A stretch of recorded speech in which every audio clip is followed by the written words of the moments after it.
Two-step equations with fractions and decimals. Introduction. Using the reciprocal, we want to solve 2/3 n minus 6 equals 22. We start by eliminating the 6 by adding 6 to both sides. When we do that, we get 28, and this is 0. So we can rewrite this equation as 2/3 n is equal to 28. Now, to get this variable by itself, we want to take the reciprocal of 2/3, which is 3 over 2. And we do that to both sides. Okay, now these cancel, and we have n is equal to 28 divided by 2 is 14. And then we got to multiply that by 3. 3 times 4 is 12. 3 times 1 is 3, plus 1 is 4. N is equal to 42. Using the least common multiple, 2/5 x plus 2 equals 3/4. So what we want to do here is we want to find the least common multiple for 5 and 4, which is 20. So we're going to put parentheses around the whole thing, and we'll multiply both sides by 20. We do the distributive property. 20 times 2 equals 40 over 5x. 20 times 2 is equal to 40. And this is 3 times 20 is 60 over 4. Okay, we can reduce this fraction. We know that 40 divided by 5 is equal to 8. It becomes 8x plus 40. Okay, 2, we can reduce this fraction. 2 goes into 60 30 times. 2 goes in here 2 times. So we know that 30 divided by 2 is equal to 15.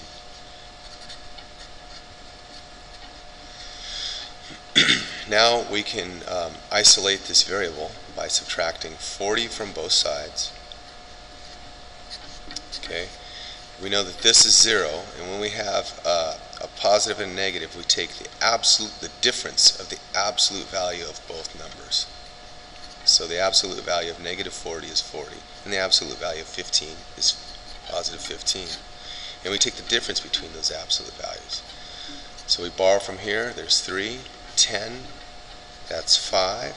3 minus 1 is 2.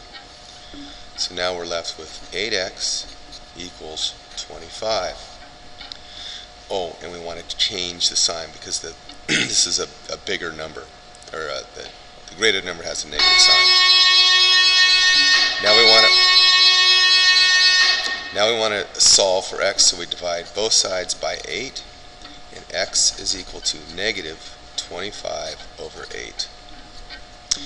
And we can make this into from an improper fraction to a mixed number. So that's negative 8 goes into 25 3 times. 3 times 8 is 24, with 1 left over. So it's 3 1/8 is our answer. Okay. Using properties of equality. Your phone bill is $20 per month plus 15 cents per minute. Your bill is $37.25. How many minutes are on your bill? So let's break it down piece by piece. Your phone bill is $20 per month plus 15 cents, 0.15 per minute times the minutes, and I'll just put X. Your total bill is $37.25. So now we want to find out how many minutes, or X, is on your bill. So we're going to start by isolating this variable by getting rid of this 20. So we subtract 20 from both sides. We have 0. Then we have 0.15x is equal to 37.25 minus 20 is equal to 0.2571, 1725. So now we want to isolate this variable by dividing both sides by 0.15. So these cancel, and now we're going to do our long division. 17.25 divided by 0.15. We move the decimal over 2 places, and now we can start our division. So we have 15. Bring that down. Okay, 15 goes into 22 one time. So again, we get 15. And we have, 7 left over. We bring down the next 5, and 15 goes into 25 4 times, I think. Let's try 4. 5 times 4 is 20. Carry the 2. 4 times 1 is 4. 5, 6. It looks like it goes in 5 times. Let's try that. Okay, 5 times 5 is 25. Carry the 2. 5 times 1 is 5. 6, 7. 75. So x is equal to 115. So there's 115 minutes on our bill.